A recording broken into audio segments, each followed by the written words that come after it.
ஓம் come கணபதாய நமக. ஓம் நமச்சிவாய நமக. ஓம் நமோ நாராயணாய நமக. அனைவருக்கும் அன்பான வணக்கங்கள். நான் உங்கள் ராஜி. பணம் அப்படிங்கிறது நம்ம எல்லோரு கையிலுமே எப்போவுமே நிலையாக இருக்காது. நம்ம கையில் இருக்கிற பணம் ஒவ்வொருத்தருக்கிட்டையும் மாறி மாறி போய்கிட்டே தான் இருக்கும். அதாவது ஜீவன் நதி மாதிரி. லக்ஷ்மி தேவியும் அப்படிதாங்க. ஒரு இல்லத்தில் நிரந்தரமாக இருக்க மாட்டாங்க. ஆனால் ஒரு இல்லத்தில் லக்ஷ்மி கடாட்சகம் இருந்தாலே அந்த இல்லத்தில் செல்வம் என்றென்றும் நிலைத்திருக்கும், நிறைந்திருக்குங்க. இந்த லக்ஷ்மி கடாட்சகம் நம்ம இல்லத்தில் எப்போவுமே நிறைவாக இருக்கணும். அன்னை மகாலட்சுமி ஒவ்வொரு இல்லத்திற்கும் எழுந்திருவாங்க அப்படின்னு சொல்லுவாங்க. ஒரே இல்லத்தில் நிரந்தரமாக இருக்க மாட்டாங்க. ஒவ்வொரு இல்லத்துக்கும் மாறி மாறி போய்கிட்டு இருப்பாங்களாம். ஆனால் அன்னை நமக்கு கொடுத்த செல்வத்தை என்றென்றும் நம்ம இல்லத்தில் நினைச்சு வச்சுக்கணும், நிலைத்து இருக்கணும் அப்படின்னா லக்ஷ்மி கடாட்சகம் இருந்தாலே போதுங்க. இந்த லக்ஷ்மி கடாட்சகம் நம்ம இல்லத்தில் எப்போவுமே நிறைவாக இருக்கணும், நிறைந்து இருக்கணும் அப்படின்னா நம்ம செய்யக்கூடாத சில விஷயங்கள் இருக்குது. அது என்ன அப்படிங்கிறது தான் இந்த பதிவில் நம்ம பார்க்க போகிறோம். இல்லத்து பெண்களாகிய நாம், அதாவது ஒரு வீட்டுடைய மகாலட்சுமி அப்படின்னா அந்த இல்லத்துடைய குடும்பத் தலைவி, அந்த இல்லத்தில் வாழும் பெண்கள். இல்லத்தில் இருக்கிற பெண்கள் மற்றவர்களை புரணி பேசுறது, பொறாமைத்தனமாக பேசுறது, மற்றவர்களுக்கு தீங்கு நினைக்கிறது, இந்த எண்ணங்கள் இல்லாமல் இருந்தாலே அந்த வீட்டில் லக்ஷ்மி தேவி நிரந்தரமாக லக்ஷ்மி கடாட்சகத்தை கொடுப்பாங்க அப்படின்னு ஆன்மீக பெரியவங்க சொல்லியிருக்காங்க. பெண்களாகிய நாம் மற்றவர்களை பற்றி தவறான சிந்தனை இல்லாமல் மற்றவர்களுக்கு தீங்கு நினைக்காமல் இருந்தாலே போதும். நம் இல்லத்தில் என்றென்றும் செல்வம் நிறைந்து இருக்குங்க. ஒரு சில பெண்கள் தொட்டதற்கெல்லாம் கண்ணீர் விடுவாங்க. எதற்கெடுத்தாலும் அவர்களுக்கு உணர்ச்சி வசப்பட்ட அழுகை வரும். பெண்கள் கண்களிலிருந்து நீர் வரவே கூடாதுங்க. அதாவது தொட்டதற்கெல்லாம் அழுகவே கூடாது. எந்த இல்லத்தில் பெண்கள் கண்ணிலிருந்து நீர் வருதோ, எந்த இல்லத்தில் பெண்கள் அழுதுகிட்டே இருக்காங்களோ அந்த இல்லத்தில் மகாலட்சுமி இருக்க மாட்டாங்க. மகாலட்சுமி மகிழ்ந்து இருக்கணும் அப்படின்னா ஒரு குடும்பம் சந்தோஷமாகவும் மகிழ்ச்சியாகவும் ஒற்றுமையாகவும் ஒருவருக்கொருவர் விட்டு கொடுத்து போகிறப்ப தான் அந்த இல்லத்தில் மகாலட்சுமி நிறைந்து இருப்பாங்க. அதாவது லக்ஷ்மி கடாட்சகத்தை நிறைவாக கொடுப்பாங்க அப்படின்னு சொல்லியிருக்காங்க. நம்ம ஒவ்வொருவருக்கும் ஒவ்வொரு விதமான பிரச்சனைகள் இருக்கும். எல்லா நேரமும் நம்மளால் சிரித்து வளைய வர முடியாது. எப்போவுமே சிரித்த முகமாக இருக்க முடியாது.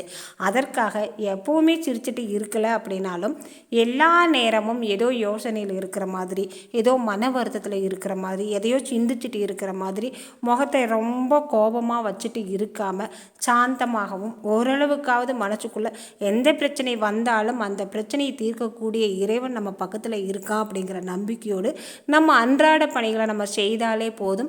நம் பிரச்சனைகள் ஓரளவு தீர்றதுக்கான வாய்ப்பு கிடைக்கும்.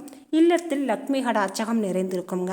ஒரு சில பிரச்சனைகளை எல்லாம் நம்ம யோசிச்சுட்டே அன்றைய நாளில் நம்ம வீட்டு வேலைகளும் செய்யாமல் நம்ம மனசையும் அமைதியாக வச்சுக்காமல் அலைப்பாஞ்சிட்டு இருக்குது, பெண்களுடைய மனம் அலைப்பாஞ்சிட்டு இருக்குது, அமைதி இல்லாமல் இருக்குது அப்படின்னாலும் லக்ஷ்மி தேவி நீங்கி விடுவாள் அப்படின்னு ஆன்மீக பெரியவங்க சொல்லியிருக்காங்க. எந்த பிரச்சனை வந்தாலும் இறைவன் நமக்கு பக்கமாக இருக்கார்.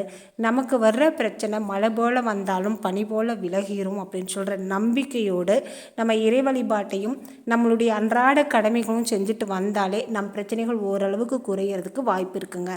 பணம் அப்படிங்கிறது ரொம்ப ரொம்ப முக்கியம். பணத்தோட மதிப்பை விட சில்லறை நாணயங்களுக்கு மதிப்பு அதிகம்.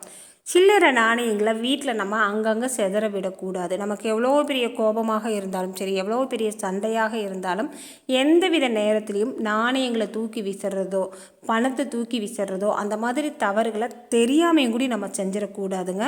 இந்த தவறுகளை செய்தால் லக்ஷ்மி கடாட்சகம் அப்படிங்கிறது நீங்கிரும் அப்படின்னு ஆன்மீக பெரியவங்க சொல்லியிருக்காங்க. கெட்டுப்போன உணவுகளை மற்றவர்களுக்கு தானமாக கொடுக்கக்கூடாது. அதாவது பழைய உணவுகளை சாப்பிட முடியாமல் இருக்குது அப்படின்னு தெரிஞ்சுமே மற்றவர்களுக்கு தானமாக கொடுக்கக்கூடாது. இது மிகப்பெரிய பண இழப்பை நமக்கு ஏற்படுத்தும் அப்படின்னு சொல்லியிருக்காங்க. ஓரளவு நன்றாக இருக்கிற துணிகளை தான் மற்றவர்களுக்கு தானமாக கொடுக்கணும். முடிந்தவரை ரொம்ப கிழிஞ்சு நைந்து போன துணி, நம்மளாலேயே இது உபயோகப்படுத்த முடியாது அப்படிங்கிற நிலைமையில் இருக்கிற துணிகளை நம்ம மற்றவர்களுக்கு தானமாக கொடுக்கக்கூடாதுங்க. துடைப்பம் அப்படிங்கிறது வீட்டுக்கு ரொம்ப ரொம்ப முக்கியமான ஒரு பொருள். துடைப்பத்தை நம்ம மற்றவர்களுக்கு இரவலாக கொடுக்கக்கூடாதுங்க. அதாவது துடைப்பத்தை தானமாக கூடி கொடுக்கலாம். அது கோவில்களுக்கு தான் கொடுக்கணும், மற்றவர்களுக்கு கொடுக்கக்கூடாது. துடைப்பத்தை இரவலாக கொடுக்கக்கூடாது. நம்ம வீட்டுக்கு பக்கத்தில் ஒருத்தவங்க குடி வந்திருக்காங்க அப்படின்னா மற்ற பொருள்களெல்லாம் கொடுத்து உபயோகப்படுத்தலாம், ஒரு தவறும் கிடையாது. துடைப்பம் அப்படிங்கிறத நம்ம இரவில் கொடுக்கக்கூடாது. இரவு நேரங்களில் கடப்பாரை, கொடுவாள், ஊசி இந்த மாதிரி கூர்மையான பொருள்கள், கத்தி இந்த மாதிரி கூர்மையான பொருள்களை நம்ம தானமாகவோ அல்லது யாருக்காவது இரவலும் மறந்தும் கொடுக்கக்கூடாதுங்க. இப்படி கொடுக்கறதால அந்த இல்லத்தில் லக்ஷ்மி கடாட்சகம் அப்படிங்கிறது நீங்கிவிடும் அப்படின்னு ஆன்மீக பெரியவங்க சொல்லியிருக்காங்க.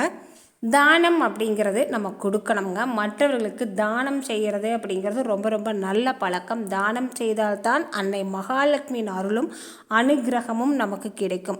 அதே நேரத்தில் எந்தெந்த பொருட்களை கொடுக்கணும், எந்தெந்த பொருட்களை கொடுக்கக்கூடாது அப்படிங்கிறது இருக்குதுங்க.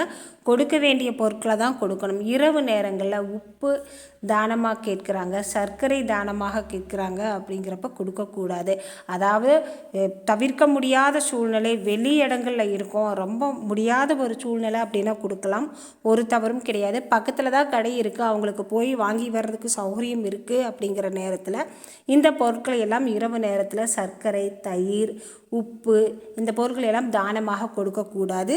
வீட்டில் கிணறு இருந்தது அப்படின்னா அந்த கிணறுல இரவு நேரங்களில் தண்ணி இருக்கக்கூடாது, தண்ணி இறைக்கிறதுக்கு விடக்கூடாது. பகலில் நம்ம எவ்வளவு தண்ணி வேணாலும் அவர்களுக்கு தானமாக கொடுக்கலாம். இரவு நேரங்களில் தண்ணி தானம் கொடுக்கக்கூடாது.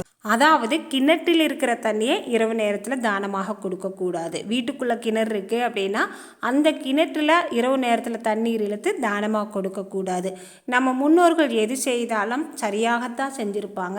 எதை சொல்லிட்டு போயிருந்தாலும் அவர்கள் அனுபவித்து தான் சொல்லிட்டு போயிருப்பாங்க. அதனால் நம்ம முன்னோர்கள் சொல்லி கொடுத்த சில விஷயங்களை பின்பற்றி அன்னை மகாலட்சுமி அருளை நம்ம பரிபூர்ணமாக பெறலாம்ங்க. லக்ஷ்மி கடாட்சகத்தை நம் இல்லத்தில் என்றென்றும் நிலைத்து வச்சுக்கலாம். இந்த பதிவு உங்களுக்கு பிடிச்சிருந்தால் மறக்காமல் ஒரு லைக்கும் கமெண்ட்டும் கொடுங்க. உங்கள் நண்பர்களுக்கும் உறவினர்களுக்கும் ஷேர் பண்ணிவிடுங்க. மீண்டும் அடுத்த பதிவில் பார்க்கலாம். நன்றி, வணக்கம்.